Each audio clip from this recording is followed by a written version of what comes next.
sivuka kulomhlaba siphindele Kapa baba wethu othandekayo sinika amandla Thixo ukuphinda size kulelali moyo engcwele sesingazange kuphuthiwe kodwa size ngoba abantu Thixo besithi bafuna ukwamkela wena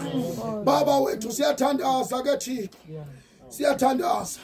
siyayazi Thixo ngoku sithethayo ukhona apha Thixo otyiwa zinto zakhe khawo ikabantu okokuba bazawuthini kodwa kwezo zinto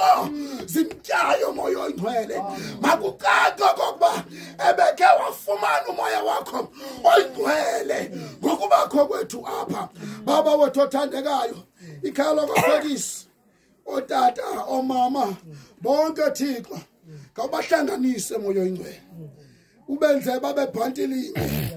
babe ntonganye bakwenze Thixo bakwethembe baba wethu othandekayo siyathandaza ke Thixo sikwethembile ngoKristu inkosi yethu amen.